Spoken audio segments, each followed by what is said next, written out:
rise to the top, can't stop this flow. In the heart of the jungle, we're ready, let's go. In the heart of the jungle, we're ready, let's go. So tell me a little bit about you. Where are you from Utah, by the way? Mm-hmm. Yeah, I'm from Did Utah. you grow up here? Yep, grew up in Utah.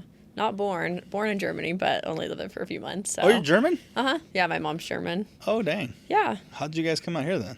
My dad was in the Air Force, and so he met my mom there, and then she moved here after they married and had me.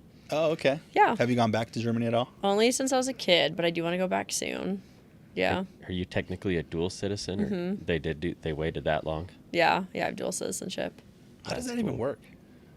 I don't know, but my cousin's husband is, and I think both their kids are. Yeah, I think it just means I wouldn't. You don't have. It's Like, I could if get we in there tried to easy. move there, it'd be different. I think. I don't know. Yeah. I don't know. She purposely did that because if they wanted to go back to Germany, she had her second child in Germany, and if they wanted to go back to Germany, it made it easier or something because they lived there for a little while, and all they had to do was wait till the baby could like sit on its own, and then it gets citizenship, and then they can move back to the U.S. Oh, that's pretty Which cool. is what they did. Yeah. I think. I don't know. Don't quote me on any of that. I have no clue. I'm quoting you. Okay. So your parents were German, your dad was in the Air Force. How was it having a dad that was in the Air Force? Military guy. He's pretty chill, and Is he he? got out of the military shortly after he had me and my brother because, yeah, he's like, I don't really want to have to deal with this having a kid, so. Did you guys move around a lot then at all? No, because he got out of it, You like, got I out think right out of it? shortly after I was born, yeah. Okay. So you've been in Utah. Mm-hmm. What did you, how did the, because I feel like Germany and Europe, but obviously you were young. So you grew up pretty much here in Utah. Mm-hmm. Have you moved anywhere else outside of here at all? Yeah, I've lived in a few other places, California for a little bit, Chicago for a little bit, and then, like, college, but then I've just ended up back here. Yeah. You love it here? Yeah, I like Utah. Is it the slow life, or is it kind of just the family-oriented I life? think probably more of the family stuff. I think maybe if I didn't have a kid, maybe I'd move outside of Utah, but I think it's just easier having a kid. Yeah. And her dad lives here too, so I'm like, it's easier almost to like live in Utah, and then now I'm like, hey, now I just want to travel everywhere. Yeah. Yeah, you travel a lot. Yeah. I always see that you post a lot of cool places that you go to. So Yeah. you've earned your kind of your freedom in the sense of by starting your own business, right? Yeah. Yeah. And I never traveled growing up, like hardly at all. And so it's only been the past like 2 or 3 years, and now I'm like making up for lost time, going everywhere. There you go. Yeah. I mean, it works out for me because you make my wife want to travel more. Yes, I know. She's always like, I want to travel to these places too. Yeah. That's sick. And I want to go to Nashville that you guys were just in. We should do that. That was a lot of fun. Yeah. I had a lot of fun in Nashville. Yeah. Way more fun than I thought I would have, to be Yeah. honest. I was like, well, I'd rather go there than Vegas any day. To Nashville? Yeah. Yeah, I've heard good things. Oh, that's right. The food, I think the food's better. The crowd just, I don't know, seems a lot better. Mm-hmm. Yeah. Vegas is full of weirdos.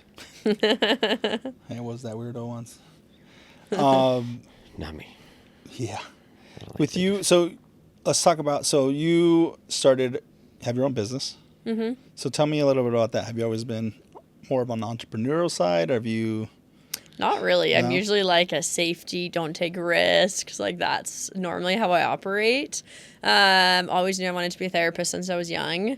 But I think when I was practicing as a therapist, like after having a kid, there's a decent amount of therapists who go into private practice. And I was like, okay, that feels easy enough of like a risk to take to start my own practice. It didn't seem too intimidating, but I also knew nothing about business and marketing. So I was like, I don't know anything, but we'll see if it works. And then like that kind of blew up, and I grew that, and then that led to my coaching business that I now run. And now I'm like, oh yeah, I guess I am kind of a risk taker. And I have done some things that I'm like, yeah, that felt very risky, Yeah. but like it worked out. And it's funny because yeah, I'm like a play it safe type person. So it's been cool to now switch to the other side. Yeah. What got you into therapy? Like, I feel like every time I talk to a therapist, we have some therapists on here before. Was it something that got you moving towards that line of work? 'Cause I don't feel like anybody and everybody just wants to help people with their, what do you say, traumas or issues? Yeah, it's definitely like can be tough. But I don't know. I think ever since high school, I always liked learning like psychology and how the brain worked, and then I always liked talking to people. I felt like I was more shy growing up, so I was more of like a listener. So I'd like listen to my friends more and like listen to their problems, and I enjoyed it. And I was like, oh, this actually could be cool. Like I enjoy learning about mental health. I enjoy helping people. I took the classes for it and luckily loved it. And then I remember when I had my first ever like therapy session while I was in college, I was like, wait, I hope I like this because I am in grad school. I've dedicated years towards this. What if I hate therapy, like being a therapist? And luckily I like walked out of that session like, oh, thank God I like this. Thank goodness. Like, yes. So yeah, I've just continued to enjoy it. And then, yeah. That's sick. Do you miss doing it now that you do more of the No, no, because coaching has consumed a lot of my time and energy, and I'm still like working with people and helping people. So I thought I would miss it, and that's where I kind of like gradually shifted out of it. But no, I'm like my energy is spent in other places. So yeah, but it's funny because I never thought I wouldn't be a therapist anymore. So once you started, you're like, this is what I'm gonna probably be doing for the rest of my life. Yeah. With the therapy, yeah. That's How long did you work for somebody else before you decided to start your practice? Yeah, so I'm trying to think of how long. As a therapist, you have to get a certain amount of hours typically before you can start your own practice, depending on the state and license you have. But I had to get, I think they've now changed it to 3,000 hours, but it was previously 4,000 hours. So I had to do 4,000 hours at a minimum of 2 years of working for someone else. So I worked for a few months before I had my daughter, and then I worked for a couple of years at someone else's private practice after having her. And then at that point, I was like allowed to have my own practice. So I was like, as soon as I'm allowed to, I want to start making more money. So it was pretty quick that you're like, I don't want to be working for somebody else. Yeah. And I loved the place that I worked at. The owner was great. My boss was great. The culture was amazing. Really flexible hours. But I'm like, I could be making like triple the money in the exact same like time. And so it just didn't make sense. And they took insurance at their practice that I was working at, and I wanted to go private pay, meaning that clients like pay out of pocket. And so because client or therapists don't get paid very much through insurance, and some insurance companies are better than others, and there's also 1,000 other reasons insurance companies can be a pain. People get paid really late or don't get reimbursed at all or clawback, so many things. So anyways, I was like, I want to start my own cash pay practice where I can make triple the amount of money in the same amount of time. That's pretty smart thinking. Did you, because it sounds like you had a lot of acumen in the actual kind of building the business. Did you gather that from just working at a therapy office? Or is it something you like studied into and started doing some research on? Yeah, I don't know. I think it was helpful working at someone else's practice to kind of see the ins and outs, but I don't really think I learned much business from that. I think all of it was my own research. And I just spent months beforehand researching and like, hey, like where are clients going to find their therapist? And how do they get found? And like what types of language would speak to clients? How do they best book sessions? And really learning all of that. And then even when I first started my practice, I remember telling people like, oh yeah, I started my own practice, but I know nothing about business and marketing. So we'll see if this works. Like maybe I'll have success, maybe not. And it was definitely intimidating. And I was like, well, we'll see how this goes. Yeah. And I paid some like marketing people to help me, and then ended up doing not necessarily more harm than good, but just like wasted money. And so I feel like it was just kind of like trial and error and seeing what had worked for other successful therapists who had been able to like go out on their own and be cash pay only, especially. Gotcha. Do you feel like you've always had that? Like, because it sounds like you're very like, I'm just going to do it. I'm going to go all in, and it's going to be everything that I do, and I'm going to see it all the way through. You always kind of had that mindset of like, I'm going all in. Yeah, I'm a very all or nothing. Like if it's important to me, I'm all in. If it's not, then like I'm all out. So, and I think ever since I was a kid too, like in junior high, I was getting like personal development books. And I was like reading. I just remember like, I can't remember some of the books that I read were like the 7 Habits of Highly Successful People and How to Win Friends and Influence People. I remember those were my first 2 like self-help books in junior high, and I was like eating it up. So I've never considered myself like a risk taker, but I've always considered myself of like extremely driven. Yeah. But I always thought that would just be like in like the like in school and education and that kind of stuff. But yeah, when I decided to start my own business, I was like, hey, well, this has to work. I'm a single mom. Like, it's all me or nothing. While I was like in the dating world too, I was like, maybe I'll just find a rich husband and this will work out. And then I was like, never mind on that dream. That hasn't worked well so far. Yeah. Still has not worked out. But it is really nice to like truly just be able to rely on myself and yeah, to be able to like make more money by myself. That's awesome. No, it means that you're independent, and I think you obviously have a kiddo. We've seen her before, the little daughter, but I think it's pretty cool to also model that too, to show her that like, you know, we can do some crazy things too. You know what I mean? We could do it out here. You know what I mean? At least for my daughter, I think of that all the time. I'm like, I wish that she grows up with that kind of confidence to where she can be like, I don't necessarily need a man, but you know, it's nice to have one. But Yeah. to know that she can do anything and Yeah. not rely on somebody else to kind of get her there, I guess you could say. Yeah, where it comes more from a place of like wanting a Yes. partner than needing. Yes. Because sometimes people will stay in unhealthy marriages because of the money or the finances or there's so many other things. And as a single mom, I literally never thought I'd be a single mom. Like my parents are still married to this day. I never thought that that would be my path. And so like I hope my daughter doesn't end up as a single mom, of course, but it's cool that like she can see, because I grew up pretty poor, and so not only is she seeing like that like abundance in her life, but also from like a single mom. So I'm like, oh yeah, this is cool, like that I can teach her that she can literally do anything. Yeah. So let's go back. I know some of your story. I Yeah. don't think Ben knows much of Yeah. that. But so when did you and your ex-husband start dating, like, and go through that, like the divorce, like what led you to that, Yeah, that was if you want to? Yeah, oh, I'm such an open book. Yeah, we started dating, I think, when I was 21. Yeah, I used to be Mormon, and we met on our Mormon missions, and we got married in 5 months of dating, which now I'm like, that's crazy. But some people can make it work, and I feel like, especially in Utah, people get married young. But yeah, so we were married for 4 years, and then we divorced. My daughter was about 7 months old.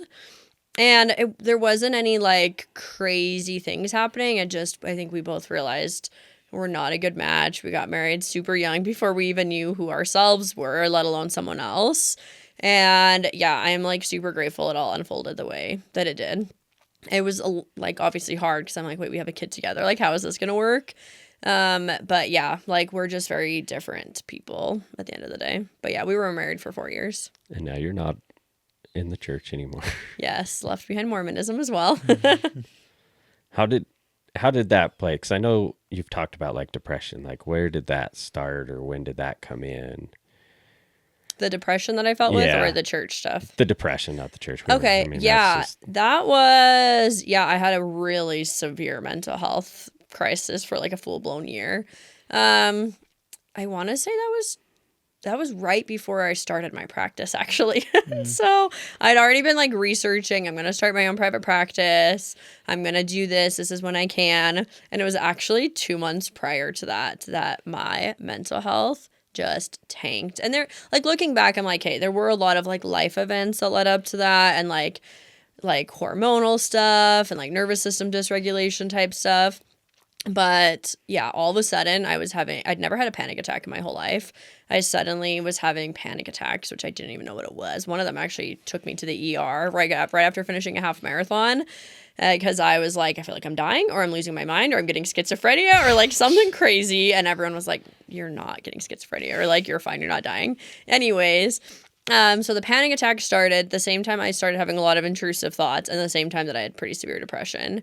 Like daily, I want to die thoughts. Not any like intent. I was not suicidal by any means, but just what is the point of existence? I want to die. I am miserable.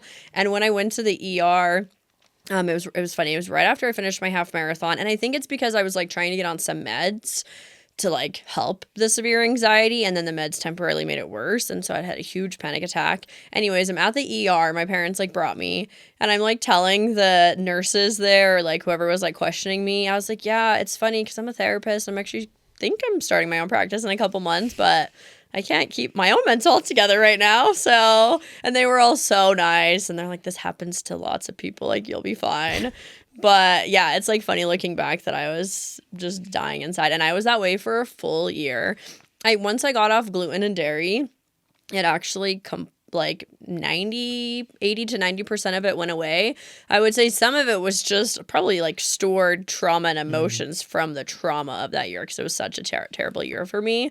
But yeah, getting off of gluten and dairy solved most of those problems. And now like regulating my nervous system and like fixing my gut health. And because I'm like, gluten and dairy never bothered me until my body just kind of gave out on me. So yeah, it was a very terrible year, but somehow I still started my practice. I was very high functioning. Like, I was never the type of depressed where I just stayed in bed all day. I still got out of bed. I still did all my things, but I just felt like I was dying and wondered what the point of existence was the whole time. It was easier to move than lay still. Yeah. If anything, it was like good distractions. I needed distractions, and like starting my practice was like, okay, this is a good distraction, because the second I'm left with my own thoughts, I hate my own thoughts right now. Where did the divorce fall into this? How long were you divorced at that I point? think... Or was it real close to it? It was like a year or two after. I feel like I healed pretty well from the divorce, and like realized it was for the best. And so I don't feel like it was tied to it necessarily, but yeah, it was after that. So I was a single mom at that point. I mean, that would be hard. Yeah. Luckily, my parents were so helpful and supportive, and then like friends. Yeah, and it like started getting better, but it was a nightmare. Did you pinpoint what kind of led you down that depression path? Yeah, I think it was a lot of like birth control stuff that like really messed up my hormones, and like just some other life events that I think just like because I started having really bad gut health at the exact same time my mental health tanked, which is why I was kind of on this path of like, how do I fix my gut? Because this is also the exact same time my mental health tanked, and like learning that so much of like mental health is tied to your gut, because I'd never had gut issues my whole life. And it was like at the exact same time both of those things happened. So that's what eventually led me to getting off of gluten and dairy. And I like experimented with anti-inflammatory stuff. But then I was like, actually, I think it's gluten. But it took me like a year to realize that. I wish I would have realized that sooner. And it was like night and day difference. Wow. Yeah. That's cool. Yeah. That's actually kind of wild. And that could have helped me. I never realized it either, but we started eating more clean, and then everything slowly started getting better mentally too. Yeah. Yeah, it's crazy how I that wonder if happens. it creates like a fog, right? Like inside your body, kind of like this fog of just like all the, I won't say toxins, but it's obviously doing something in your body that's it's not liking. So Yeah. that's crazy. I was gonna ask something. Now I lost my train of thought. How was the first year in business? How long did you own your practice? I know you sold it. Yeah, I think I only had it for like a little over 3 years, so not super long, which is like so funny to even say out loud, because I thought I'd have my practice forever. And I would listen to podcasts before selling it, and I would like hear people talk about how they were gonna like sell their practice or like the process of selling their practice. And I was like, why would someone sell their practice? Like, can't you just like get someone else to manage it? Like, you're spending all this time to go to grad school to become a therapist, then you're spending all this time building your practice, just have someone else manage it and like still make money. But then I realized as my coaching business was taken off, and we could talk about more about that too, but I was like, I like cannot do both, because of my all or nothing personality. I was giving my all to my therapy practice, giving my all to my coaching business, and I was stretched so thin. I was dealing with severe burnout. I was like, I don't even like, how do I manage like my businesses and being a single mom, and then my mental health and my physical health, and trying to date and trying to have hobbies, and it just all was way too much. And so I was like, I could hire someone to manage this, but I will still be thinking about it, and I will want it to be perfect because of my like perfectionism, like wanting everything to be perfect. So I was like, I don't even want to have to think about this anymore. I want to give all my attention to this other business now that's growing even more and that I love even more. So yeah, I sold it a little over a year ago. Do you mildly regret it? No. No, if anything, like, I'm no. like, If it was anything, do you so- regret who you sold it to? We don't need to get into the details. oh, but I mean, I think everything happens like the way it's supposed to happen. So, I think I just didn't know, and like I'm still learning so much about business.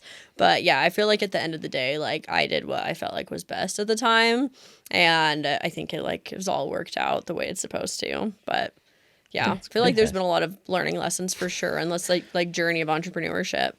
This last year's been a lot. I know that. Yeah, for sure. I've been pretty involved in this last year. Yeah. Worth of growth for you. So Yeah. it's been fun to watch. Yeah, it's been exciting for sure.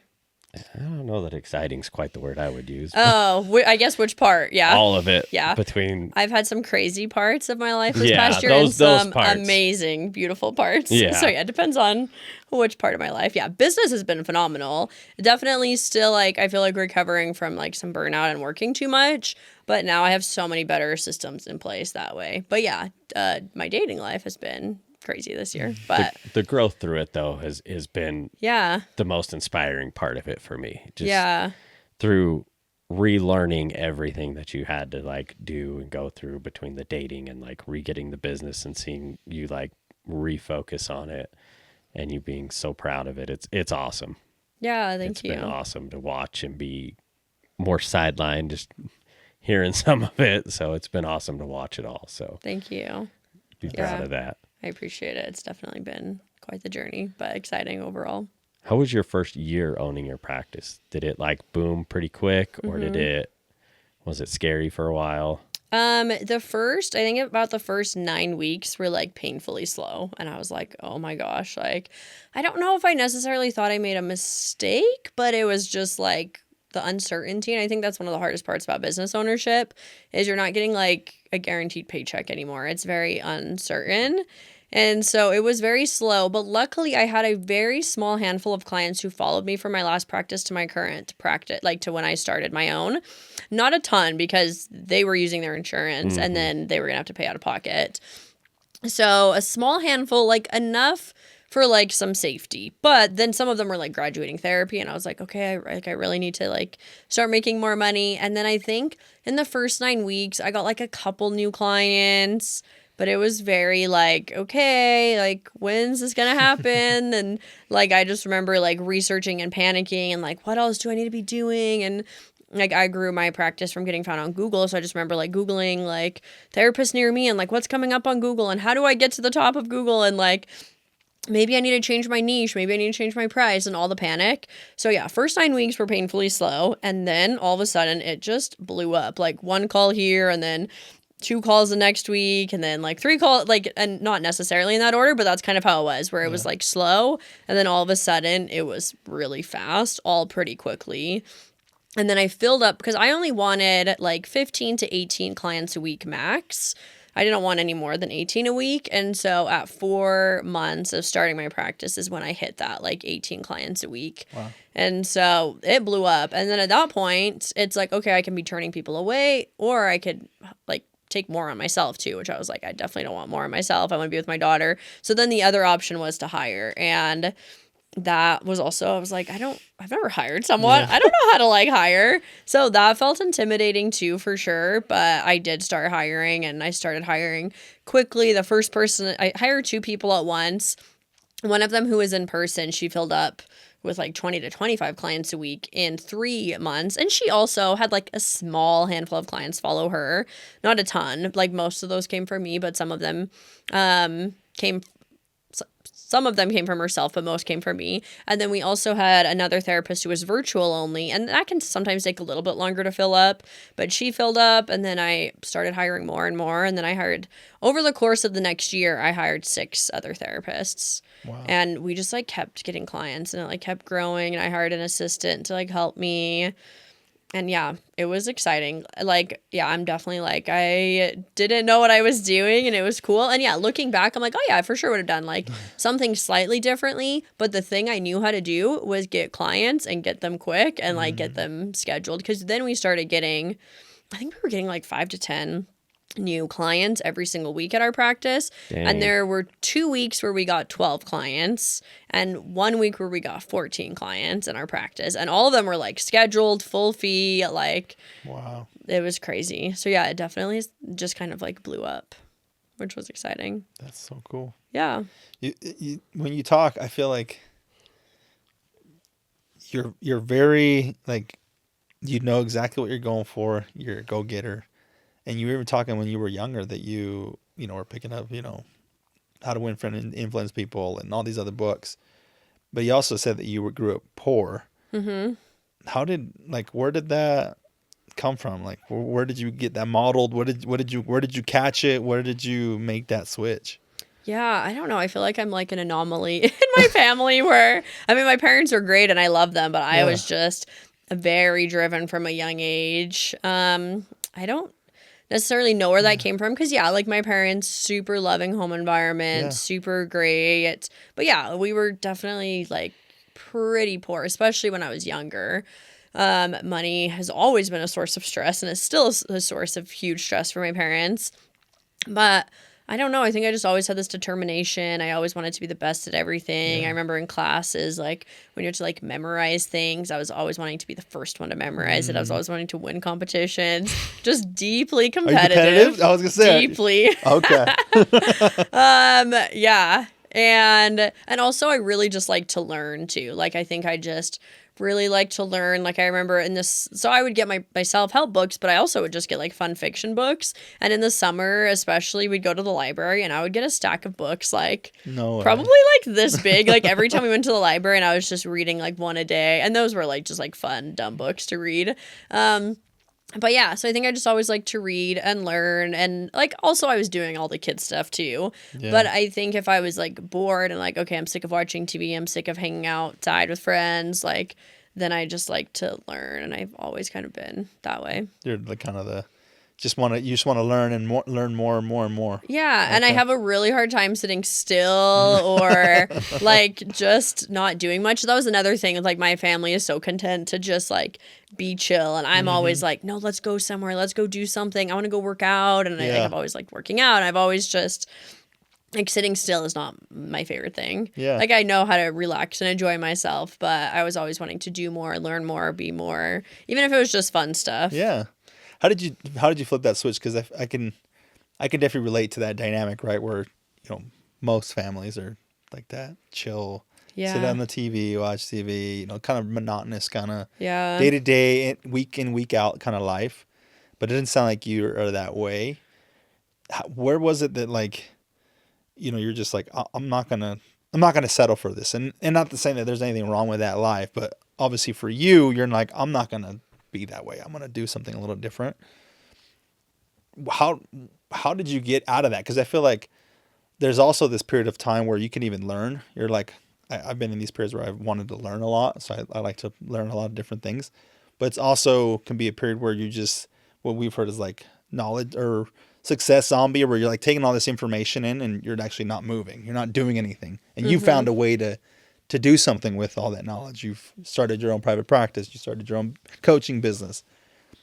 How was that transition into like, okay, I'm learning all this information, but now I'm going to put it into action?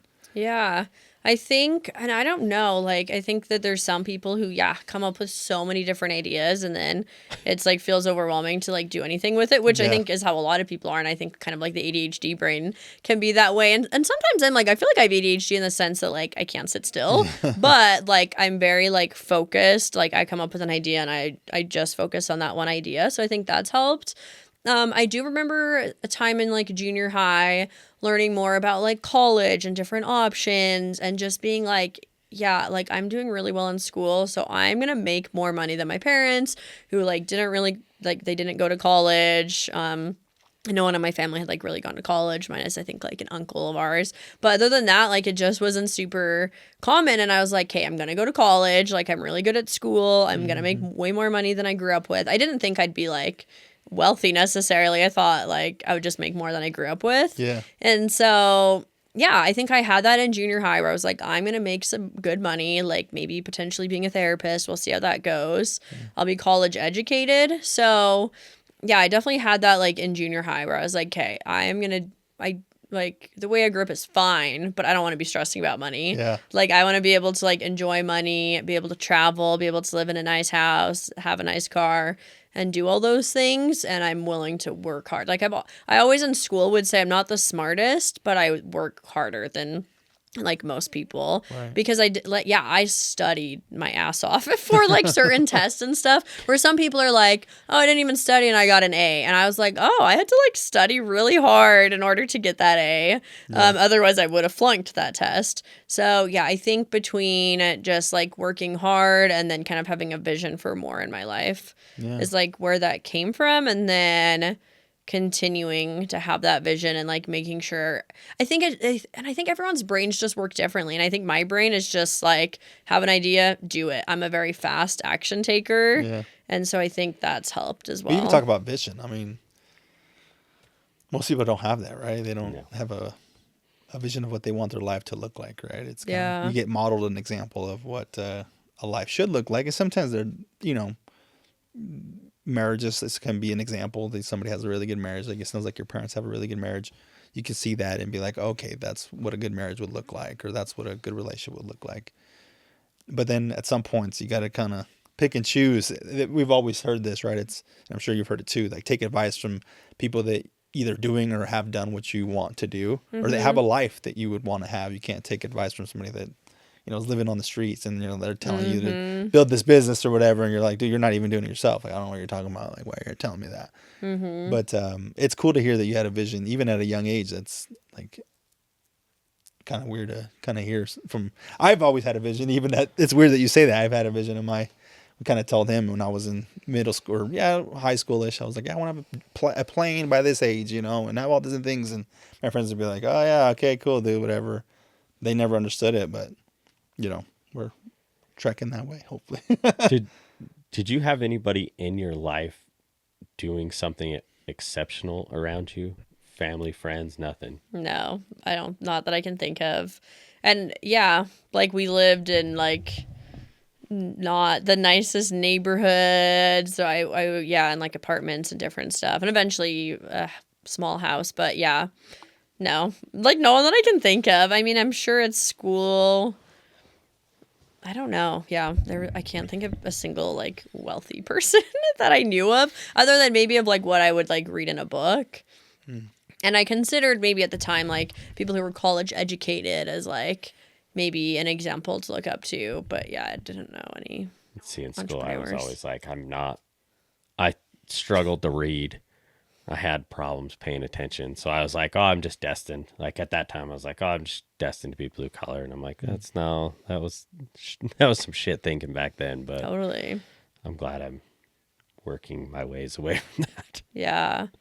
Well, I think it's also cool to see that, even to hear that you saw your family kind of, as you would say, like, struggle or had not the most glorious of life when it comes to like wealth and stuff like that. And then you were like, I want something different. I think sometimes people can get stuck in this is kind of what I've seen. This is kind of what we're going to be doing for the rest of our lives. So that's really cool that you were able to kind of have a larger vision for you and your family, for your daughter and for your future husband or whatever that you end up deciding to do. But, so what got you to get into the coaching more than the practice? Yeah.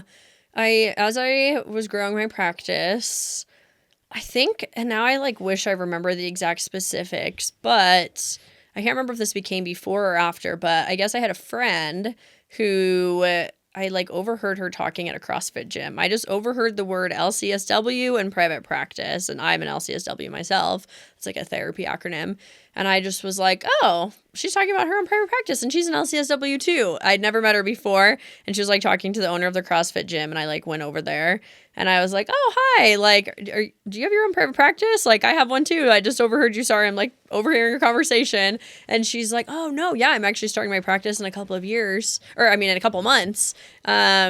And so, yeah, she was starting her practice in a couple months, and I was like, oh my gosh, I just started my practice a few months ago. It's been so fun. At this point was after I was full, and I think I'd hired someone when I met her.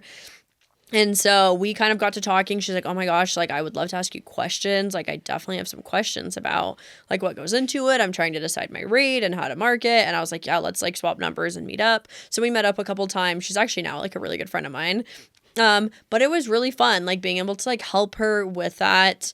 And there's that experience. And then there were just some other people in general who were like, whoa, you're growing fast. Like, how'd you grow so fast? And I would like tell them. And I realized that I like really love talking about the business side of things, which like 4 months prior was like, we'll see how this goes. And then all of a sudden I'm like, oh, I love business. Let me tell you all the things I know about marketing and business. And so at some point in there, like, I think I knew I wanted another income stream, and I was like, oh, coaching, like doing some type of business coaching could be fun. I don't really know what that will look like, but It just sounds like it could be fun. And then I do remember I was talking to one of the therapists at my practice, and she's somebody who I knew would eventually want to start her own practice. But as she was like talking about it, I was like, oh crap, she sees like most, like out of all the therapists I have so far, she sees the most clients. Whenever she starts her own practice, that's going to be a temporary income dip, which I knew going into it. And I didn't want to have that like scarcity mindset or like getting upset when people left. Like, yeah, people are going to leave and that's totally fine and I'll still be fine. But at that point, I was like, okay, I want another income stream because I don't want to be stressed about someone leaving and that impacting me. So at that point, I was like, okay, I think it's time to like do some coaching. And the other thing that came up is I think like a month or two before that, there was a friend of mine who I knew from like 10 years prior, who I saw on her Instagram that she made, and she's my exact same age, she made $1 million in 1 year from coaching. And I was like, $1 million in a year? And she's like my age, like not even 30 yet. Like, how did this happen? And she does like life coaching, like she's got her own niche. And I was just like, oh, okay. So, and I feel like that really expanded my vision. I was like, I don't know how I'm going to do that. But if someone else that I know that I was college roommates with is making $1 million in a year, I want to make $1 million in a year. And I don't know how. But I just like kept thinking about that. So anyways, shortly after chatting with that therapist in my practice who was wanting to start her own practice in a few months, I was like, okay, I need to do something. I think I could offer like some discounted business coaching to get my feet wet, see how it goes. So I posted in a Facebook group that was like 4 other therapists, like, hey, here's kind of my growth. If anyone wants discounted business coaching, I'm happy to offer it. That post blew up. There were like hundreds of comments and I was like, oh, okay. And so at that point, I was like, okay, I guess I can set up like some free consults with you guys, see how it goes. So I set up some free consults. And then when I got my first client, like the next day, I was like, oh, I probably need to separate this into a separate business. So then I'm like separating it into like I made, got a new business license and the EIN and all the fun stuff that goes into starting a new business. And I was like, okay, I guess I have a business coaching business. Like it was just kind of the spur of the moment thing. And then, yeah, from there, I was like, okay, I want to create a course because I'm basically just going to be repeating myself on every single one of these sessions. So I want to create a course. And then I ended up hiring a coach and she taught me how to do like a full high ticket program. That's like a course and group coaching calls and one-on-one calls and like extra support and a guarantee and community support. And so that's kind of where my coaching business journey started. Wow. How long ago was that? That was August of 2 years ago. So it's been about 2 years and 4 months. And it's super crazy too, because 2 years exactly is when I launched my coaching program. And I think it was the Friday before Thanksgiving. So just 2 days prior to recording this, where the first person joined my program just a little over 2 years ago. So I'm like, oh, that's so cute. That's awesome. That's so cool. Yeah. How important was it to get a coach to do this? It was actually at the time not even something I was looking for. The main thing I was looking for, I'm trying to think of how, I think it was I was worried about when I started my own coaching business, like what type of paperwork, honestly, that I needed to have that goes into that. Because I'm like, as therapists, we've got all this like paperwork that like our clients sign. And I was like, okay, but what about for coaching? Like, I want to protect myself. And so I posted in another random Facebook therapist group and I was like, hey, I need some like documents, templates I can use for my coaching clients for my program. And then someone commented, oh, this person can help. And then I messaged her and she's like, oh, that's actually included in my program. Why don't we just set up a free consult call and I can help you with your entire program? And I was like, oh, okay, yeah, that could be helpful. And then I met with her and I was like, wait, this is exactly what I need. Wait, and I think at that point, she had her first 7-figure year, like her first 100K month. And I was like, and she had really good testimonials. So I was like, okay, yeah, I guess I'll hire you as my coach.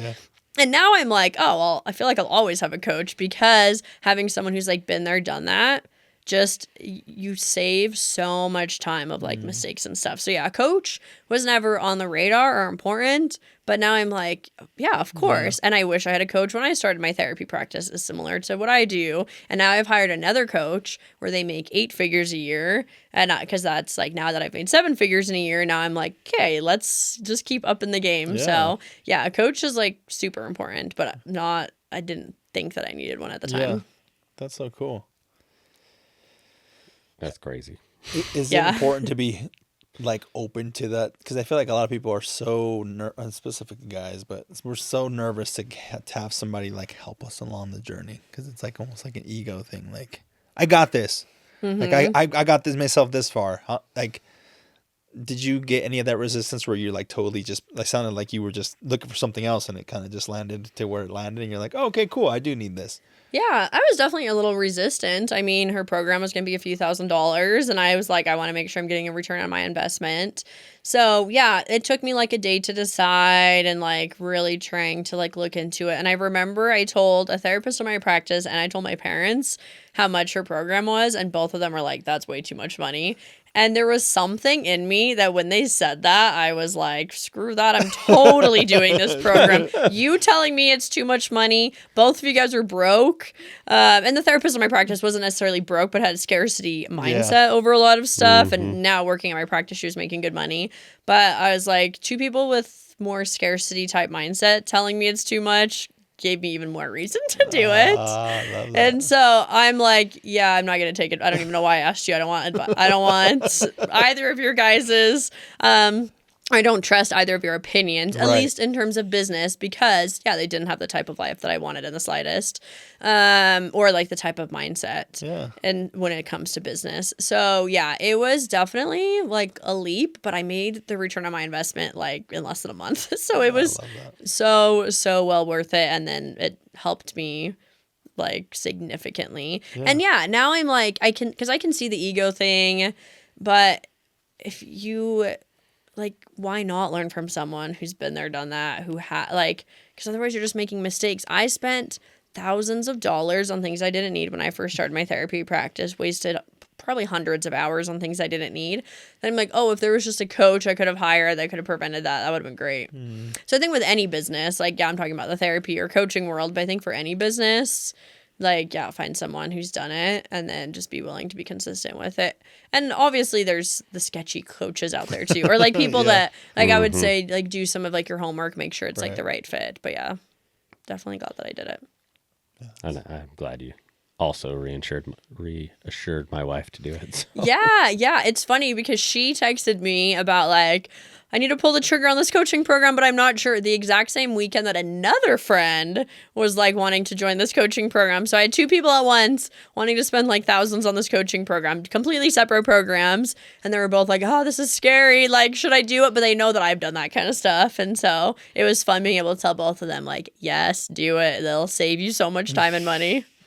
I mean, she listens to me, but obviously somebody like you that has the success that she's looking for, she's obviously going to take your advice a little more, but I was appreciative of it. So Yeah. And I think it's in general, it's hard when it's like your own family or certain things to like, yeah, it's nicer to have like an outsider's perspective too. And to like someone who's done it to like trust, like, hey, they spent a few grand on coaching. It worked out better than they could have imagined. Like, this can be possible. And I think you just hired your other one a few months before that, or like a couple of weeks before that or something. Because when the Muddy Dash, you're like, I'm thinking about it, or you had just hired that coach. One or the other. Yeah, in August, beginning of August, I hired a coach, and they make 8 figures a year in coaching, helping online coaches, and being more simple too. And that's what I was looking for. So this was the second coach I'd ever hired. First one was phenomenal, but then I was like, okay, I feel like my income has plateaued big time, and my systems are so complicated. So then I hired this new coach, and they have helped me simplify things so much and helped me like double and triple and quadruple my income like in just a couple months, which has been really cool too. That's awesome. Yeah.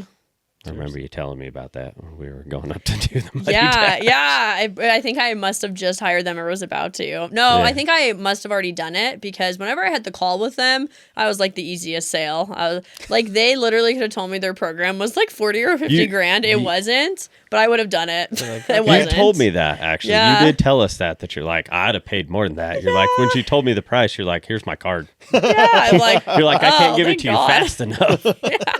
Like, how quickly can I type this in? Yeah. Yeah, I remember that. That was cool. Yeah. That's cool that you've got the business, because I know, like I said, this year's been crazy for you. Yeah, totally. Had some pretty big ups and downs. Yeah, but for sure. I know that was probably a huge win Yeah. for you this year. Yeah. Yeah, it has been good. Like, I feel like seeing the business like skyrocket and have my team. Things are so much simpler in my team and my systems and the ads I run. And yeah, everything just feels like more peaceful, which is good. I like that. Yeah. I've noticed that more too. So Oh, good. you seem a lot happier than you were a few months ago. That's yeah, for sure. good. Yeah. Yeah. I feel like as I just continue to like work on myself and work on things, I feel a lot less frantic, a lot less like, yeah, just more peaceful. So with all that, what's the hardest lesson you've learned so far this year? It's a good question. I think I could honestly boil it down to like trusting my gut because both in a failed engagement earlier this year and in some business stuff, it was me not trusting my gut. And I think I honestly grew up like being almost taught to ignore my gut. And there was always this confusion of like, what's my gut and what's God and what's this and like, what's that? And I don't know. I just think I learned to not trust my body and not trust my gut. And now I'm like, no, my gut is always right, especially like when it comes to relationships and business decisions. And so, yeah, I think just don't ignore it. You know what's best for yourself. Like in relationships, you know what red flags are. Like you know where this road ends. Like a red flag now doesn't turn into a green flag later. It's going to get worse. And then same with business. Like I will trust the opinions of those that are making more than me. But even then, like, okay, still trust your gut of like what you feel like is best. So yeah, I think that's probably like one of the biggest lessons that I've learned. And the other thing is I think I, on a subconscious level, was making everything way too hard, way too difficult. And now that I've kind of learned, like, we're manifesting all the time, whether we want to or not, whatever our subconscious like believes is what's happening in our life. And I think I had a lot of subconscious beliefs about things need to be hard. And I've really shifted that to like, nope, things going to be easy. And like, I don't need to overcomplicate things. And so I've done a lot of deep work too, I think, on the subconscious brain and like on like letting go of old stories. And now when I'm like doing affirmations or different mindset stuff, I'm like, no, this gets to be easy. Like it all just gets to be easy and flowy. And I for sure still like notice certain things come up in my life where it's like, do you actually believe that? And I'm like, okay, or like, not yet. I'm still like tapping into that, but it's gotten a lot better. Yeah, that's cool. Has it been hard to like even the affirmations in that? Has it been hard to kind of get into that realm? Because I feel like people when I've talked to that are like we're religious, and I don't know if you still are religious or not, but like it kind of sometimes they have a hard time with that religious part and then also the spiritual, I guess you could say, part. Yeah. I think I've really tapped into a lot of like the spiritual stuff, and like I'm not religious anymore. Like I can see some value in like certain religions, but like for me it just doesn't feel like something that I want to do. But like I'm realizing there were a lot of universal truths I learned in religion that I'm still like, oh yeah, like in my spirituality I'm like, yeah, I love these universal truths and they still apply. And so, yeah, I feel like I've really tapped into like the spiritual realm and how energy works and manifestation and law of attraction and all of that. And so that's been really cool to like delve into and to like see it work. And it's cool because I feel like I'm constantly seeing it work in my life and also realizing like, oh yeah, this is why I keep having this thing happen in my life that I don't want because of this. And how can I do like deeper work together? Because it's not always just like, if you don't believe the affirmation, it's not going to happen. So sometimes you have to do like deeper work. Like, where is that belief coming from? How can I change that belief so I can actually like have this new belief? Yeah. Do you like to do hard stuff? What? Do you like to do hard stuff? Yes. Okay, because I get the sense that you were talking. You're just talking to you. I'm like, this girl probably does some crazy stuff that we haven't even hit on. Because I know you talked about you ran a marathon. I've done half marathons Half before. marathons? That's- Yeah. You gonna come do a full marathon with us? Ugh. I'm like, maybe eventually, but yeah. We were talking about that before you got here. Yeah. How fun. I've done half marathons and I want to do another one. Yeah. Yeah. How was that process like? Because you guys sounds like you guys did the dirty dash. Is that what it was called? You should have seen her. It was hilarious. Yeah. The mud. It was not fun. Yeah, Muddy Dash or whatever it was Muddy called. It Dash. was fun. It was a 5K. Okay. So I feel like that part wasn't too hard. The mud, that was intense. But yeah, it was fun. It was fun after all the mud. I'm like booking it as fast as I can, which is Yeah. fun. And now I lost the train of thought of what your question was. So the process of even just doing that. Oh, like, yeah. That's not easy. Like most people don't just wake up and be like, I want to do half marathon or yeah. what got you into doing that type of stuff? Yeah, I think I've done like 6 or 7 half marathons. It's been a couple years now, and I actually almost did one a month ago and then injured myself from this process of making my life too hard that I'm like getting rid of. Yeah. But anyways, yeah, and a lot of like burnout that led to a lot of body pain. So I haven't done one in a couple years. But yeah, half marathons, it's cool because yeah, I did cross country in high school and track.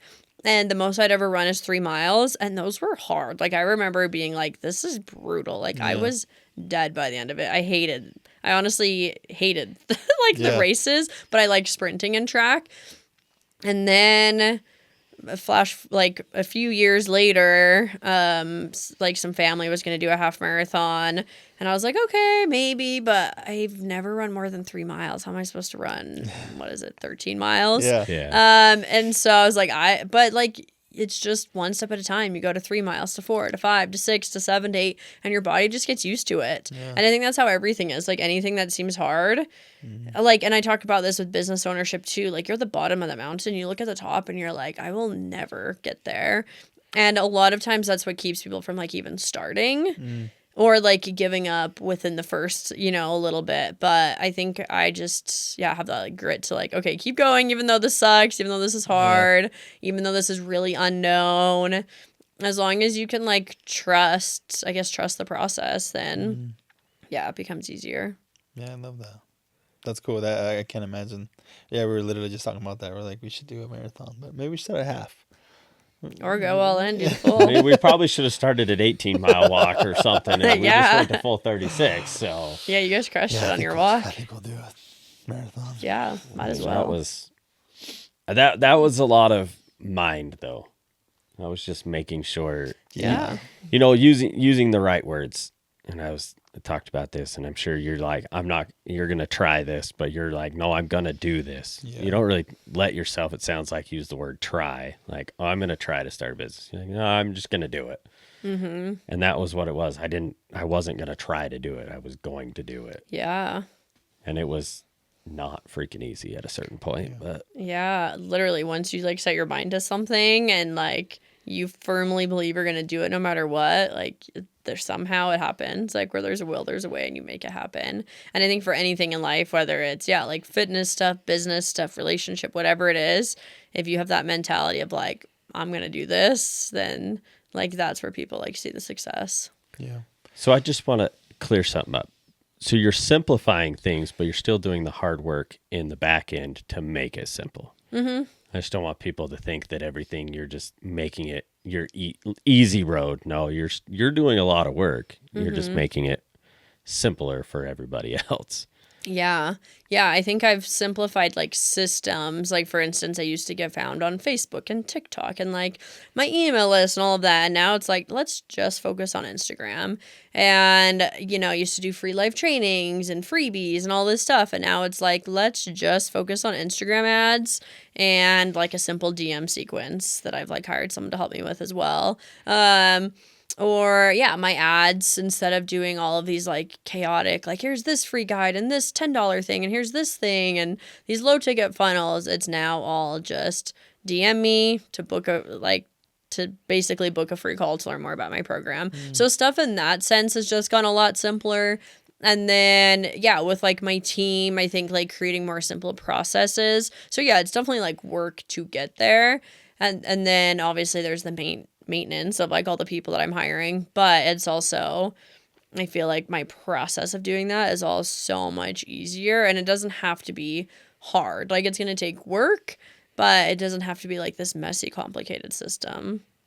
So that's been nice. I just wanted to clarify that you are still working very hard to get to this goal. Totally. You're still putting the hours in. The hours may have shortened for you because which you're has been nice, simplifying your processes, but you're still putting the hours in. Yeah. You're still putting the work in. You're not just gliding.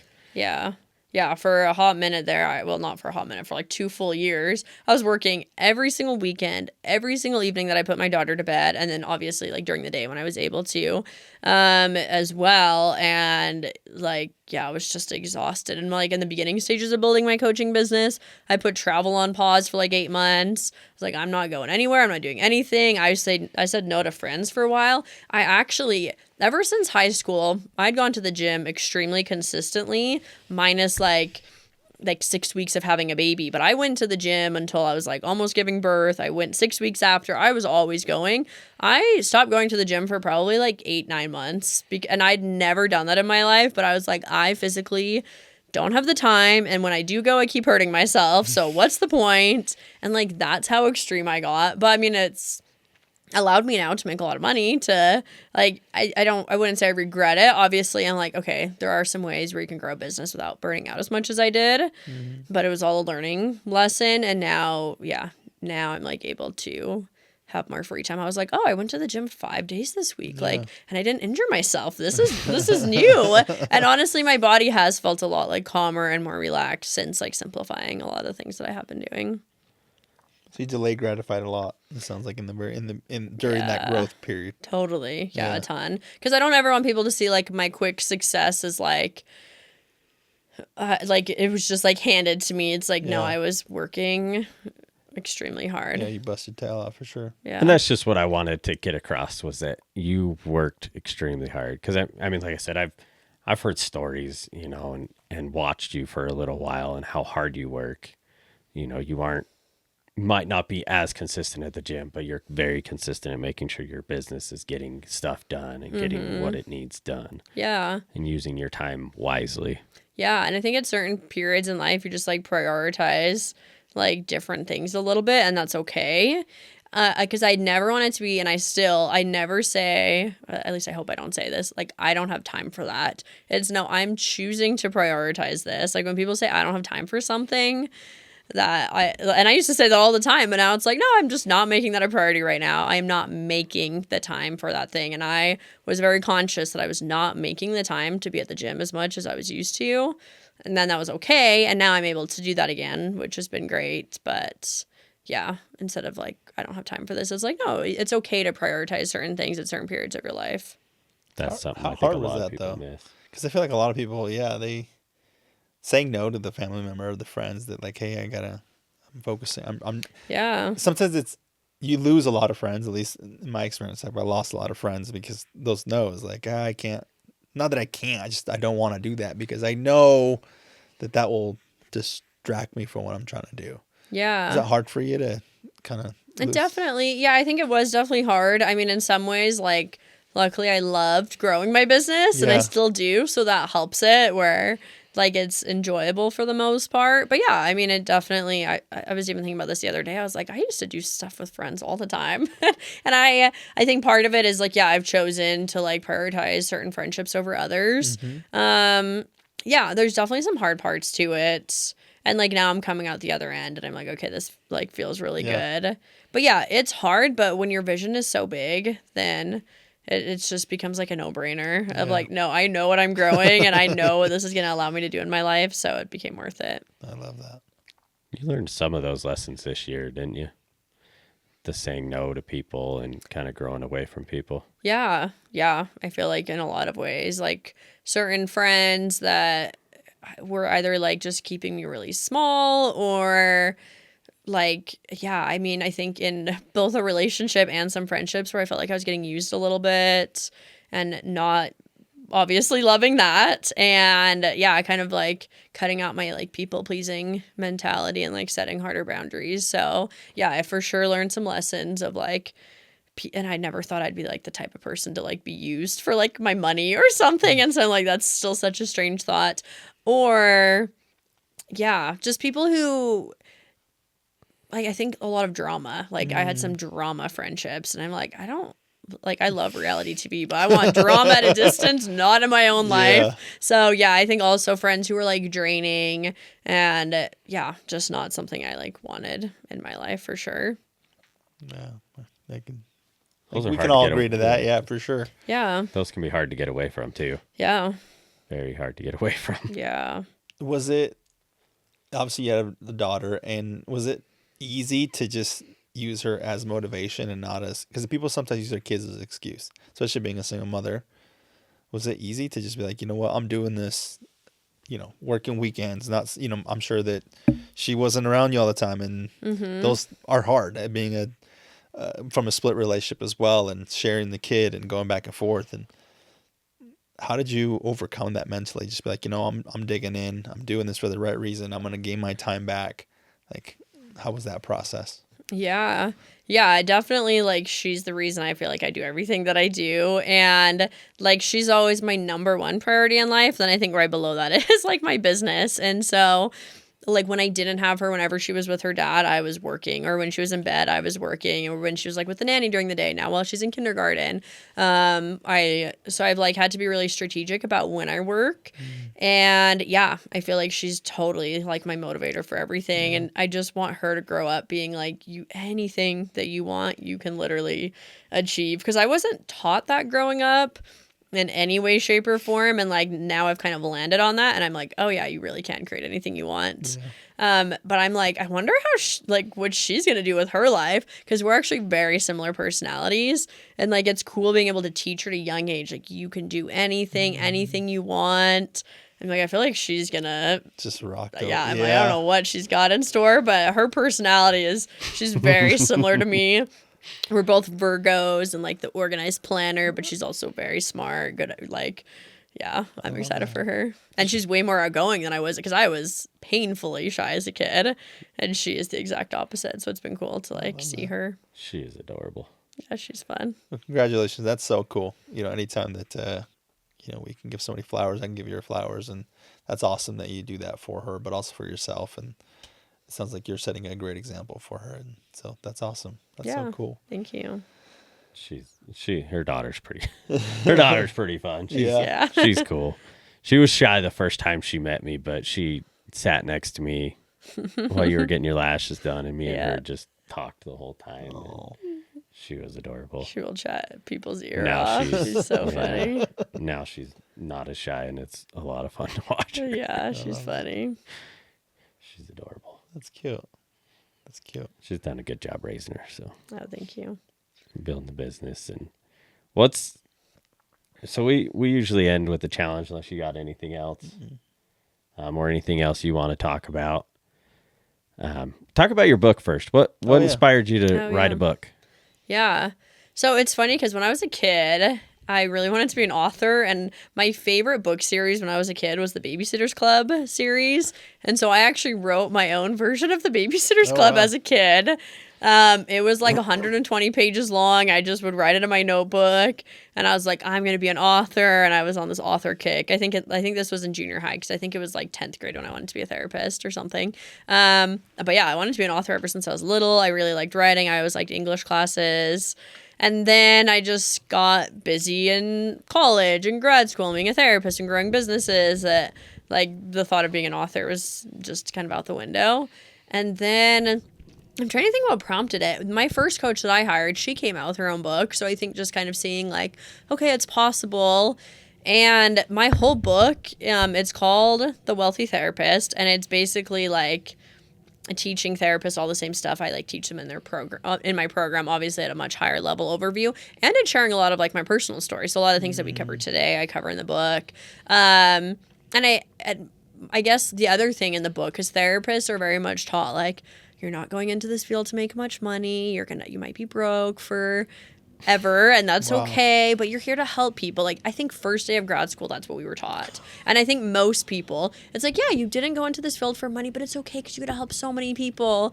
And like, I also like researched the average salary of therapists. Like, I knew it was not a ton. I knew it was more than I grew up with, but still not a ton. Anyways, so now that I've like been able to make a lot of money as a therapist, and even just in my therapy practice, not even the coaching, and I've been able to help other therapists make so much money, I just want to like shed that scarcity, and like, you can literally do anything you want. You can make as much money as you want. So I think that's like the biggest thing I want people to get out of the book, is because it's called The Wealthy Therapist, and then like the subheading or whatever is how to make more money so you can help more people, because that's the other thing. Therapists are like, no, I want to help more people. It's like, yeah, you can help a lot more people when you have a lot more money. So anyways, that's kind of like the vision of the book. But yeah, I think I just wanted it to make a bigger impact on therapists, to help therapists realize they can do whatever. I've always wanted to be an author, and I'm writing it because I would love to have more people learn about me, to like get into my program where I can like really make an impact on their life. So yeah, that comes out like in the next month, and I'm so excited. It's weird to be an author, but I'm excited. It'll be good. It'll be good. Yeah. I mean, looking back at how much I spent on insurance this year, I definitely could have saved by just being private practice. Like, the amount that I paid the two, it would have made more sense to just private pay. Yeah. Honestly. Totally. I spent so much money for nothing. Yeah. Yes. And the headache dealing with some of it, on my end, was Yeah. a pain. Insurance companies. Not even on Yeah. the therapist company, and just on my end, it was a pain. Like, if it wasn't done right, it ended up me being problematic. Yeah. Like, if I'd have just paid up front, it would have been easy. It's tricky. It's hard because I'm like, I know some people can't afford it out of pocket, Yeah. but I'm like, there will always be therapists out there that take insurance, and insurance can be such a big pain. So yeah. Well, good. Cool. It's been fun. The last thing we do is we challenge them. So what's your challenge to the viewers? My challenge to the viewers is to just like realize you can do literally anything you want in life. You can accomplish whatever you want. You have to just be so clear on your vision, and you're going to have to remove a lot of beliefs that are preventing you from getting in the way of that. Because I think we've all had childhood experiences, adult experiences, certain beliefs that are like limiting us from getting to what we want. And a lot of it's like working on worthiness. Like, I'm still to this day working on my worthiness of like, do I deserve this? But yeah, that anything you want to accomplish, like, follow the smart systems of people who have gone before you, be super crystal clear in your vision, and to like stop making excuses, and to realize like you have so much more power than you think you do. Yeah. I like it. I love that. Yeah, that's great. Thanks so much. Thanks for taking the time away from your family and out of your schedule, and we appreciate you sharing some cool insights with us. So Yeah, it's been Thank fun you. talking. Thank you. cool.